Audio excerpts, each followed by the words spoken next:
two's company, three's a crowd, as the saying goes. But what about 4 or 5? Is fully crewed aboard an Imoca 60, a boat designed for just one, an advantage or unworkable? We find out. It's back, and this time it's the biggest mass participation event in the UK. How to get a six-pack. New boats. The link between superyachts and McDonalds, and plenty more in Docktalk.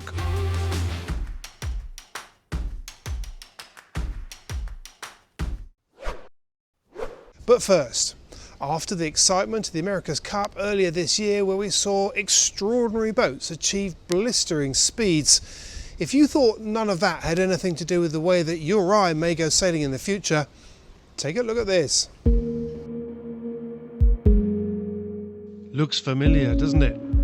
But this is no cup boat. It's a 60-foot mini maxi, built for inshore and offshore racing in the Med for Roberto Lecorte, who's probably better known for his previous boat, Super Nikka. But this one's gonna fly. And just in case you're wondering, this is no fantasy. It's actually in build right now. It was designed by Mark Mills, so I jumped on a call, as they say nowadays, to find out more about this design and how it started. When Alessio Rosetto, who's a senior North salesman in Italy and sort of the chief sailor in Roberto's team, called me to say they'd been sailing these Persico 69 dinghies, and Roberto was just over the moon excited about it, and really wanted an offshore version of that. This proposal on the screen was what the very first thing I sent to them to give them some sort of taster about what it might look like. And because their focus is so very offshore biased, at first look felt that it was probably going to be necessary to have fully enclosed crew seating. So what happened after that then? So this was the sort of initial place that you started. As soon as we started looking into this seriously, the realization that almost anything extraneous to the core mission of flying has got to go. And so as a rule of thumb at the moment, every 100 kilos delays the takeoff speed by about 0.1 of a knot. What is this boat designed to do? What's the objective? What kind of racing and sailing did the client want to do? I think it's really nicely clear. So I'm going to use the word offshore in inverted commas, because a full offshore middle sea fastnet sort of race I think is not the target here. It's the Giralias, the 151 Milia. I think he'd love to do the Maxi World, sort of reaching around the islands. Those sort of day race, coastal / short offshore in the Med. That's it. That's the gig. I think as they get into it further, I would imagine it would be impossible not to try some record breaking. Whilst this boat looks surprisingly similar to those of us, looking at it, from the outside, looks surprisingly similar to the concept of a cup boat. It's got a keel, which obviously the cup boats don't have. Yep. Why the keel?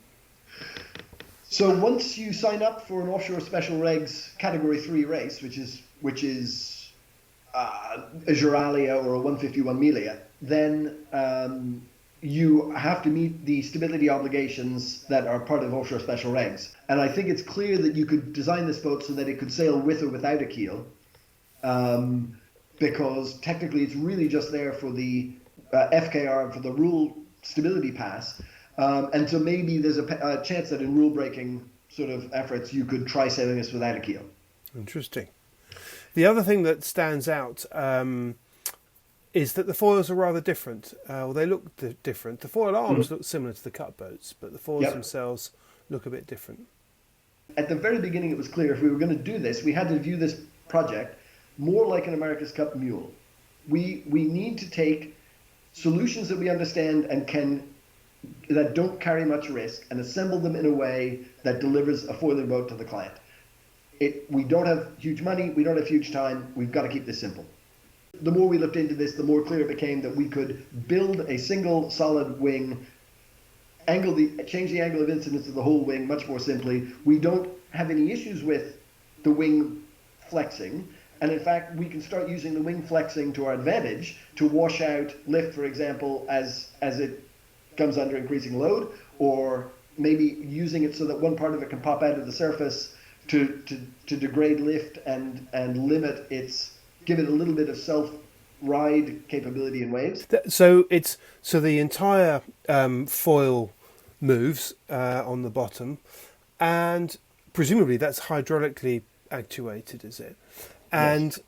and how much, as far as the systems are concerned inside, how much sort of computer assistance is there on that, or is it a very manually driven thing? I think the TF-35 is the model that we're working on at the moment. And I think the reason that the TF-35 is such a good example is that it's a production class of boats built for good owner-drivers who have managed to go sailing in a foiling boat without being, Jimmy Spitter. You tell the system the trim, and it works on, and the ride height, and it works on controlling trim and ride height, and it leaves you pretty free to steer the boat in azimuth and let the system take care of everything else. Reading the description on your website, you mention about Dan Bernasconi, who is clearly one of the key architects of the AC75 rule, and he's been involved in this. Tell us a bit about that.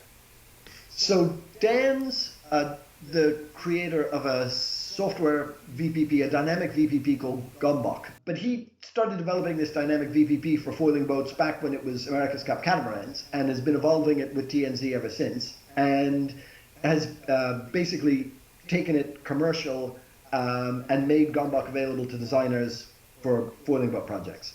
And so that was one of our earliest calls, was to Dan to figure out if we could use Gombok and how. Because it not only gives you the VPP tool of understanding the design trade-offs of larger foils or smaller foils, or all these sort of things, but it actually gives you the ability to drive the boat with those foils and see how the boat behaves and start learning the sort of the characteristics and the procedures necessary to get, for example, from displacement sailing up onto foils. But how much do you feel now, it's early days I know, but how much do you think that this is likely to carve out a new area in the sport, or what's it going to do for the sport in general going forward? Foiling for sure is here to stay in parts of the sport. Maybe it's a bit of an analog with windsurfing. Did it crush sailing? No. Did it, during the period windsurfing was a viable sport, was it a very strong and standalone sort of part of the sport? Yeah, absolutely. And I think foiling is probably going to end up a bit like that. Nobody in their club Friday night sailing is going to be adding foils, or sailing, even production boats in the next 10 years aren't going to be foiling for the mainstream. But I think there certainly is going to be a healthy foiling subset that want that sort of performance. I can't help thinking that there's a whole breed of foiling sailors, young and old, but particularly the young ones that are coming through, that are not intimidated in the slightest in foiling, because they've already grown up with it. It's not like you and I, who are still trying to wrap our heads around, look at that, what the hell's going on there? And I mean, it's going to be normal for them. Look at kiteboarding. Exactly. These kids are already able to hit those sort of speeds just by taking it out of the boot of their car on a Wednesday afternoon and on the water in 10 minutes. So it shouldn't be that intimidating. I think it's much more about cost and complexity. If you can go kiteboarding, are you really going to invest in a very complicated, highly technical dinghy with lifting foils and stuff, or are you just going to get in your kiteboard? I don't know how that... No, but I suspect that the knowledge, though, flows. We're so used to the trickle down, the expertise, the trickle down of expertise coming from big boats, the kind of boat that we're talking about here, coming down and trickling down through the sport. But it strikes me that actually there's a situation now where the technology, well, the concept, the understanding, the knowledge is actually going the other way as well at the same time. Trickle up. Yeah, no, I think you're dead right. And I think it's a bit like a sail crossover chart now, where the pressure from kiteboarding, I think, is expanding into that dinghy space and making it harder for these sort of cool solutions, which for sure would be appealing and very suitable for a young market which is into high-speed sailing. But they've got to compete with the kiteboarding, for example. And it's not clear how it's a bit like windsurfing 30 years ago. It's just not clear how these moving pieces are going to finally end up. owning them, what share of the market and how. Performance. What kind of performance are you expecting out of this beautiful new machine?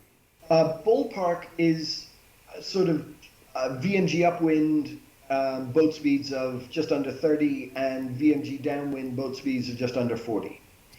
So clearly that's sort of the stable VPP predictions. So, the peaks are going to be somewhere in excess of that. And partly that's a result of the choices we made, which is we're not really chasing a top end here at all. We're chasing early takeoff in the Med because there's no point doing this if you need 12 knots of breeze to get going. And so all of our decision making at the moment is to try and make sure that we can get up and going. And so foil shape, that sort of thing is more geared towards early takeoff than ultimate top speed. And this is a project that's happening, isn't it? This is in build, I guess. Oh yeah. I had to come off a construction call to talk to you, so it's on its way. Yep. So what's the plan? When are you looking at getting it in the water? It's going to be spring of next year. One of the things that interested me as a concept with the AC-75s that I think was misunderstood, well, not misunderstood, but I don't think people appreciated right at the beginning, I know I certainly didn't, was of the weird sort of configuration to the axis that the boat operates on, that it heels across, where you've got a foil out to leeward and you've got a rudder T-foil at the back, which is on the centre line, and so when the boat heels, it wants to rear or pitch. And axis coupling. Yeah, and that makes it really, and I was fascinated with how that was, and I think we saw some hints of just how difficult it was at times with the cut boats, because when they start getting out of shape, they get out of shape pretty quickly, and they're all over the place. Yeah, you're trying to induce trim and you're really inducing heel or vice versa. That axis coupling is a real complicating factor, and it's where, for example, the TF-35 catamarans are much simpler. The rudders and the T-foils and the rudders are out in line with each main foil, and you can control each variable axis separately, is a much simpler geometry. Yeah. This whole thing is really wide open. It's new. There's no point in saying that you're going to get this fully refined before the boat launches. I think we've got to take this in baby steps. The first step is to build a boat we can go on a nice day, go sailing and make foil. Then the next day we're going to go out and we're going to start trying to tack it on foils, or the next week, we're just going to have to do this sequentially. And I think ultimately in a year or two, then we start having very comprehensive or sophisticated models of what happens in a barroway and what we can do to influence, maximize control in those things. But I don't think we want to start with that right now. No. It's a very exciting project. I wish you all the well with it. I can't wait to see it in the flesh. And it looks great. Thanks very much, Mark. Thanks a lot.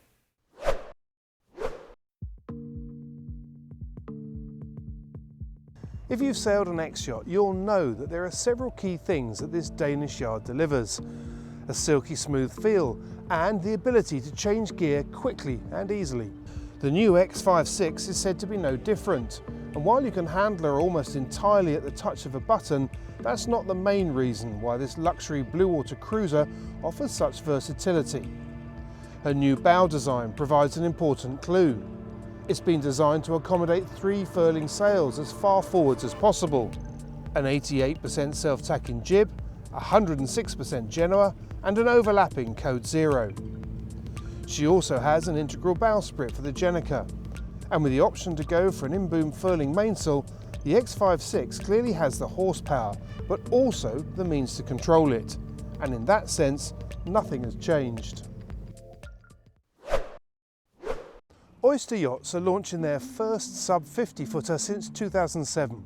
So what you may think, but in a world where manufacturers are going up the size range, it takes confidence for a luxury builder with their reputation to buck the trend. But that's not all that's different. This is a 50-footer that incorporates a long list of features that are more commonly found on her bigger sisters. A dual-role cockpit where guests can sit clutter-free, twin wheels, twin rudders, a flush foredeck, and push-button sail controls are just a few examples. But some of the most interesting features are the ones you can't easily see. a hull designed to carry a 2.5 ton payload, the capacity for 1.5 tons of fuel and water, and some slippery lines to ensure an impressive and well-balanced performance, which all suggests that she's going to be every bit the blue water cruiser that her stablemates are. Super yachts are not getting any smaller. Sea Eagle 2 is a staggering 81 metres long, that's 266 feet in old money, and she can set 3,500 square metres of sail. But ease of handling by a relatively small crew is key. Clearly the challenges of creating sail plans aren't getting any simpler either. Doyle Sails have 5 super yacht hubs around the world, including a 3,000 metre loft in Palma, making it clear that while ambitions grow afloat, being able to deliver ashore is a big task. Doyle's structured luff headsails continue to play a major part in the super yacht world. They allow huge reductions in luff loads, which in turn leads to big reductions in mast compression, all of which delivers serious knock-on benefits throughout the design, regardless as to whether it's racing or a cruising project, which in turn is helping to fuel a really exciting period in yacht design and development. One of the big questions in offshore racing seems to be, how many is too many crew? It's certainly a question that's been asked around the IMOCA 60 fleet. Would they go quicker with more crew, or would they just break down under the pressure? I went to Alicante to find out.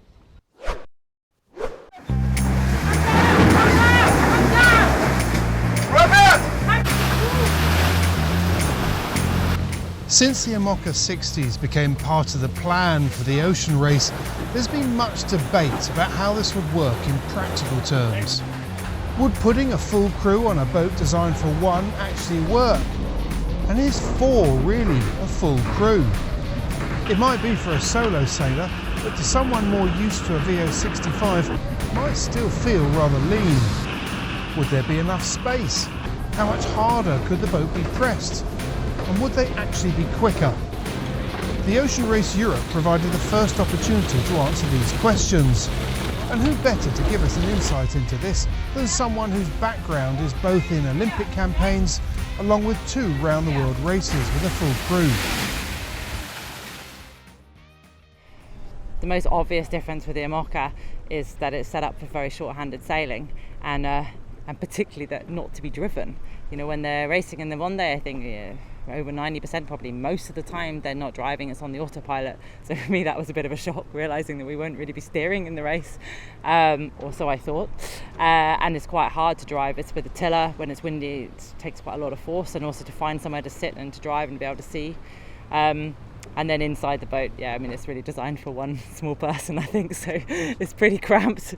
And the other thing is that, I mean, they're quite high-tech machines. Ours is older design, but still it's a lot lighter, the boat. So you feel that in the acceleration, but you also feel that on how hard to push. And I'm pretty used to the Volvo 65s, which basically you just push and push and push in them, and you know, they've been around the world twice, they're going around again, they don't break. And I think the IMOCAs can. So knowing how hard to push and how far to take the boat is pretty new. Another aspect that's new is the makeup of the crew, especially on Offshore Team Germany, with an impressive mix of high-level inshore and offshore experience. I think the great thing on our team with Offshore Team Germany is we have this real mix on board. So Robert Staniek, our skipper, is obviously from an Olympic background, and Philip, and then we also have Ben, who's navigating, who's just done the Vendée. So when we first came together, it was quite funny, kind of pooling our skills. And the first training session we went out, and my job is mostly kind of organising the manoeuvres, in the manoeuvres, sort of running the pit. So we did some peels and we came back ashore, and Ben said, "Oh, that was cool. I've never peeled in an IMOCA before." I was like, "What? You've just been around the world in one." But obviously it's completely different how you sail it. And I think I've also had to learn to sort of take a step back a bit, because some things I want to make them go faster, but you just can't. You know, the way that the boat's set up, you can't do the manoeuvres any quicker than a certain way. You have to do it in series. So I think we're really learning off each other. And also with only 4 sailors, I mean, I would love to change the stack every 10 minutes, but you can't really do that. So I think just finding where the energy management is and, you know, what you prioritise. So what about sleep? Solo sailors are well known for napping, while those with a full crew more used to a watch system. So how does this work? Yeah, I'm missing the 4 hours off. Not that it was ever really off, but like the potential of 4 hours off on the 65. We have a watch system where we're having an hour and a half off if you get that, but I mean it means probably a maximum an hour in the bunk if you're very lucky. So yeah, it's shorter sleeps, but I think we've actually managed that quite well, to be able to keep the energy on deck, to keep pushing and keep driving the boat. And yeah, it's very different, I think, for the one-day sailors to get used to having other people on board. I've spoken to some of them and they've said, yeah, I just don't really know how to be on board with a team. I don't know what to do. I don't know how to communicate. And I suppose for me, it's like I'm very clear on how I think it should run, but maybe not only with 4. So it's a completely different viewpoint. All of which suggests that this really is new territory. I think it's a huge learning curve for all of us, and it's almost why it's so exciting to be doing this race, because it feels like it's a complete unknown, and if you find the right balance, there's a massive opportunity. And I think perhaps in some ways we're seeing that with our own team. Yes, we have an older boat and everyone focuses on that, and we don't have foils, but there's so much in how you actually sail the boat and how you use the team, and I think that can be our biggest gain, trying to work out how to do that, how to optimize it. And I think we're all trying to do that, but no one knows the answer. Aboard their boat, there were more crew with inshore experience in the team. So what did they bring to this offshore race? Yeah, the great thing sailing with Robert and Philip on the boat is that although we sailed for different nationalities, there's kind of a way that you train and a way that you learn and you race. I think in the Olympics there's a sort of discipline that's hammered in, and an attention to detail. And so it's really easy to sail with them because it's almost like we have the same language, even though we speak different languages. So I think, yeah, it's that kind of attention to detail, and just to keep pushing, keep looking for opportunities, and always looking forward, seeing what you can gain, what's the next step, in a very kind of logical way, which I think is a very systematic Olympic approach. This interview was done before the third and final offshore leg to Genoa. A leg in which Annie's team delivered an impressive performance, and a performance that underlines many of the things that she was talking about. So while we may think we know a lot about fully crewed and short-handed sailing, perhaps there's still more to come. Seems like there's plenty of food for thought ahead of next year's ocean race.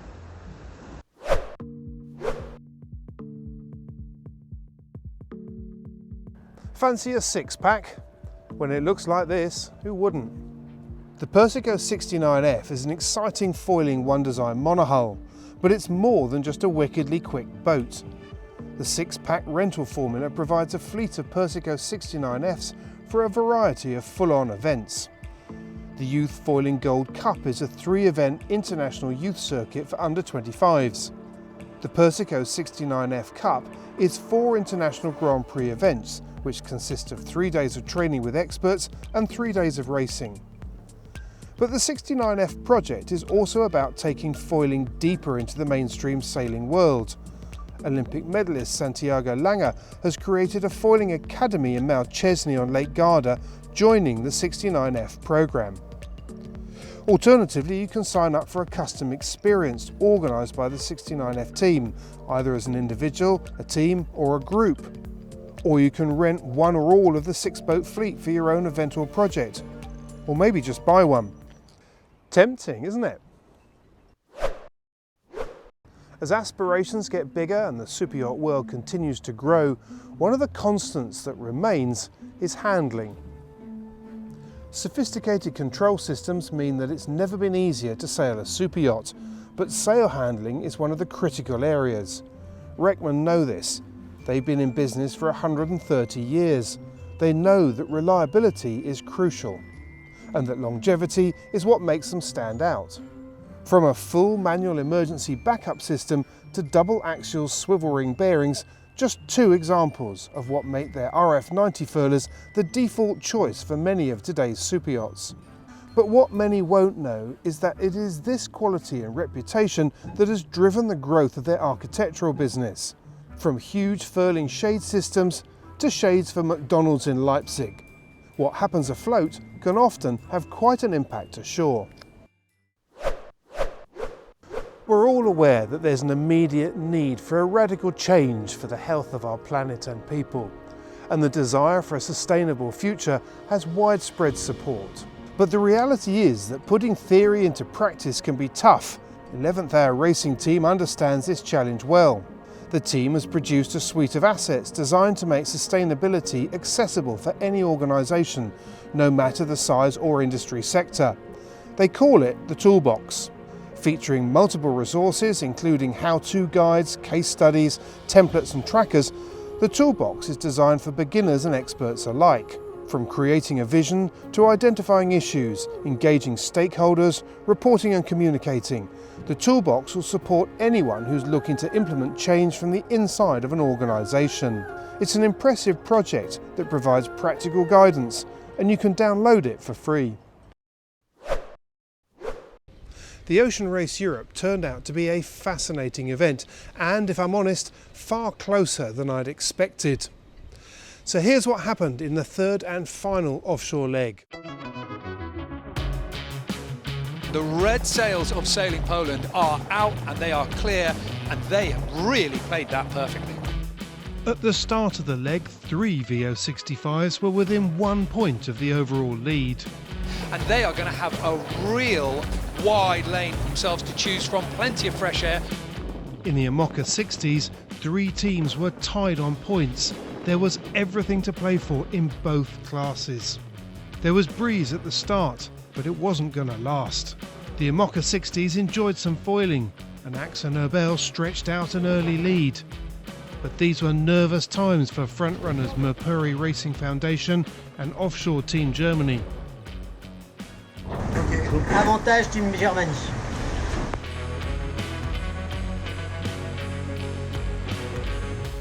And fun though it was, the foiling was about to stop, and the stress levels start to increase. We have a bit of a split in the fleet again. After the first mark already, Poland and the Austrian team already chose to go offshore, while the rest of us are going inshore. Picking a route ahead of the drop in breeze was the first hurdle, and Simeon Tiempont summed it up. Who's going to be right in the end, you know? It's a navigator's game. And when the breeze shut down, teams were committed to living with the choices that they'd made. But it was agonising for all. It's a love and hate relationship. All day we didn't have much shade, and you're going to see a lot of lobsters tomorrow.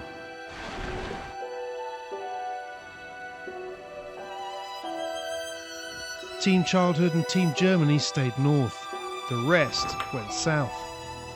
Some had been here many times before. When it's really light, what is really important is never stop. And you have to be cool, because it's light until the end.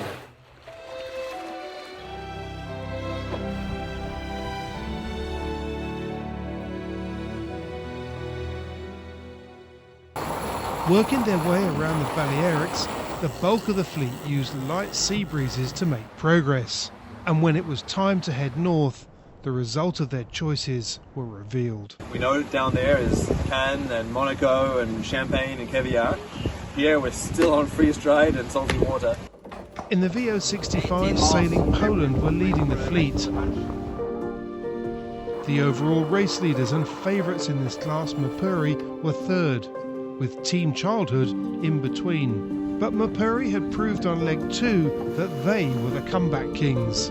And in the super light and fickle breezes on the approach to the finish in Genoa, they snuck through to win. What a comeback. Crazy, like it felt like 2 weeks of sailing. We managed to do it, it's incredible. For Offshore Team Germany, victory was easier.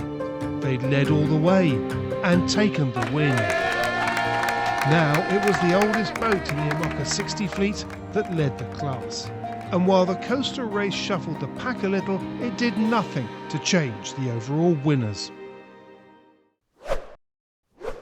After more than a year, when pretty much everything seemed to get cancelled, it was great to see one of the biggest sailing events in the world get back underway. 3, 2, 1, 5.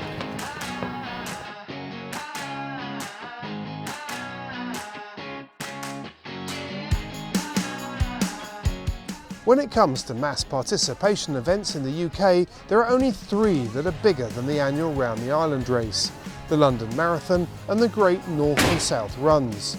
This year, with over 1,200 entries and 7,000 sailors, the Island Sailing Club's Round the Island race is the biggest mass participation event in the UK since the first lockdown. This year, it's 90 years old.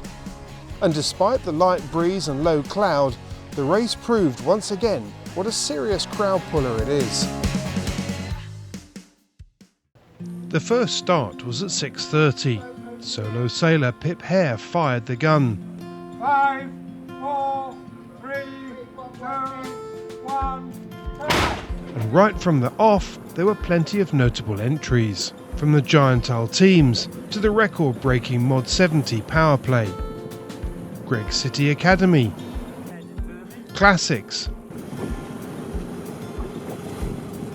and new launches. And at the other end of the scale, Joe Richards' miniature racer, the 18-foot-long Eel. Fortunately, the west-going tide helped to get each fleet on their way, sliding wave after wave of competitors towards the first key point on the course, the Needles. Slipping between the lighthouse and the notorious wreck was a nerve-wracking affair, but one that paid dividends if you got it right. Along the south side of the island, the breeze built, much to the frustration of the faster boats who couldn't shake off the fleet who were concertinaing the race. After 4 hours, 11 minutes and 1 second, power play took line honours. Impressive, but way off their record pace of 2 hours 22 minutes. The Botine 52 Thaler was the first monohull to finish, followed closely by Richard Matthews' Carkeek 520 Oystercatcher. But the light winds that had built during the day meant that this year was one for the small boats, and the overall win in IRC went to Joe Richards once again. Eeyore took 9 hours to get around, but won on overall corrected time. There are some people that spend their lives trying to win the Gold Roman Bowl. Joe Richards has won it twice in back-to-back events. And in the Island Sailing Club's cruiser class, it was a small boat as well that won that too, Charette.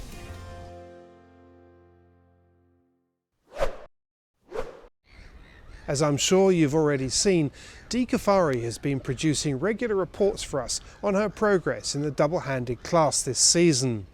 She took part in the recent Round the Island race and produced a little blog for us on that, which you can see by following the link above or to the side, and if it's not there, it'll be in the shorthanded section on Planet Sail's YouTube channel. In the meantime, and as always, thank you so much for watching. Thanks for all your feedback. Thanks to those of you that have liked and subscribed to us already. And if you haven't, please do. It really does make a big difference. Apart from anything else, it helps us persuade YouTube that we are just as good as we keep telling them we really are. It also means that all our latest programs come up in your feed, so you won't miss anything. Anyway, until then, stay safe, stay well. Until next time.